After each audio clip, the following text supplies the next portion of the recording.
안녕하세요. 이번 시간에는 망치로 박은 못이 어떻게 그 자리에 단단히 고정되어 있는지 그 원리를 파헤치는 글을 함께 읽어보겠습니다.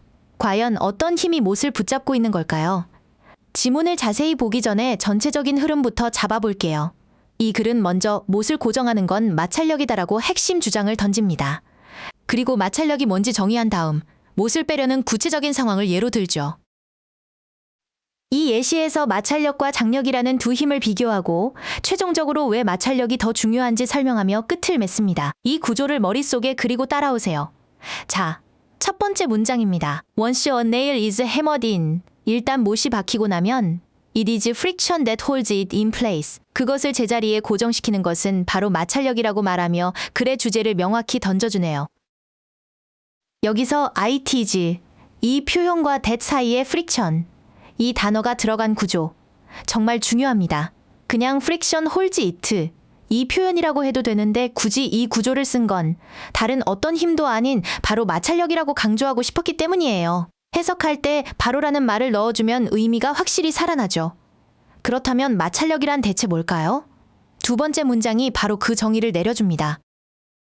마찰력은 힘인데 어떤 힘이냐면 that arises when two surfaces are sliding.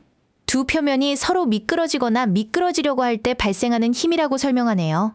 문장 구조를 보면 the force, 이 명사 뒤에 that, 이 단어가 따라붙어서 이 힘이 어떤 힘인지 구체적으로 꾸며주고 있어요. 이런 걸 주격 관계대명사라고 하죠. 여기서 중요한 건 선행사 the force, 이 표현이 단수니까 뒤에 동사도 arise, 이 단어가 아니라 s가 붙은 arises, 이 단어가 왔다는 점 수일치 꼭 확인해야 합니다. 자, 이제 구체적인 예시가 등장합니다. 만약 여러분이 two blocks of wood that have been nailed together, 즉 함께 못으로 박아놓은 나무 블록 두 개를 떼어내려고 한다면 The wood fibers grip the shaft of the nail, 나무 섬유질이 못의 몸통 부분을 꽉 붙잡는다고 하네요. 이게 바로 마찰력이 작용하는 모습이죠. 여기서 어법 하나만 짚고 갈게요. 나무 블록을 꾸며주는 that 뒤를 보세요. 선행사가 two blocks, 이 표현으로 복수니까 동사는 has, 이 단어가 아니라 have, 이 단어를 썼죠. 또 블록이 스스로 못을 박는 게 아니라 박히는 거니까 수동태 been nailed, 이 표현을 썼습니다. 수일치와 태, 두 가지를 동시에 생각해야 하는 중요한 부분입니다. 네 번째 문장에서는 새로운 힘이 등장합니다. 못은 자신을 길이 방향으로 찢으려는 힘을 느끼게 되는데 And we call that force tension. 우리는 그 힘을 장력이라고 부른다고 하네요.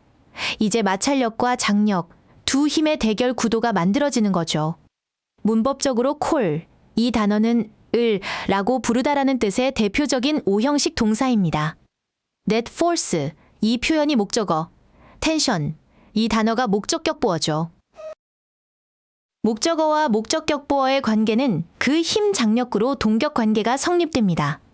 이 구조를 알아야 정확한 해석이 가능해요.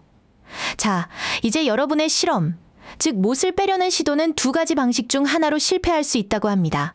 첫째는 장력이 너무 커서 못이 부러지는 경우, 둘째는 마찰력이 극복되어서 못이 헐거워지는 경우, 이 두 가지 가능성을 제시하고 있네요. 이 문장이 길고 복잡해 보이지만 either A or B, 이 표현이라는 짝꿍 표현 덕분에 구조가 보입니다. A 또는 B 둘 중 하나라는 뜻이죠. 여기서 A와 B 자리에는 각각 완전한 문장, 즉 절이 와서 두 가지 실패 시나리오를 대등하게 연결해주고 있습니다. 그럼 둘 중에 뭐가 더 중요할까요? 여섯 번째 문장이 답을 줍니다. 못을 늘리는 데 필요한 힘, 즉 장력은 표면의 마찰력보다 much larger, 훨씬 더 크다고 해요.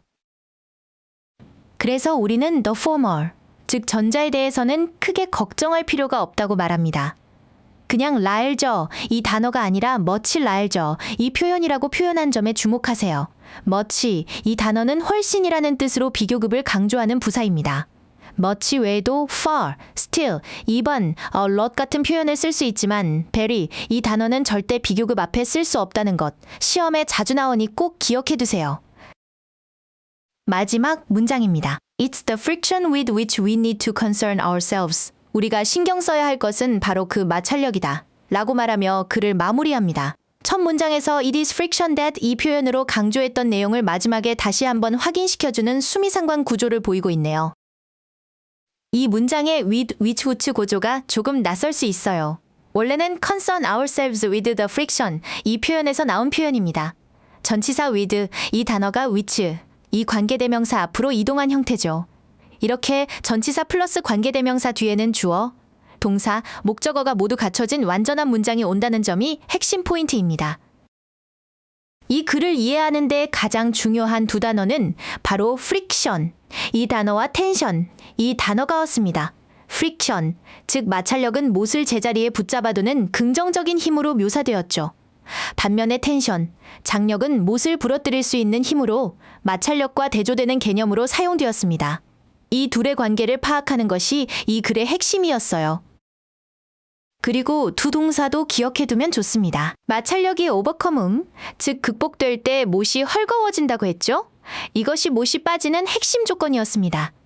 그리고 마지막의 필자는 우리가 concern, 즉 신경 써야 할 것은 바로 마찰력이라고 말하며 자신의 주장을 강조했습니다.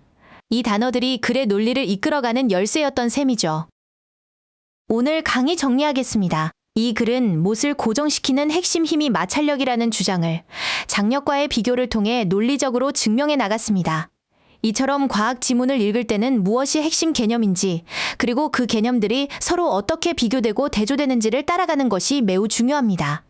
오늘 배운 내용 다시 한번 꼼꼼히 복습해주세요. 수고 많으셨습니다.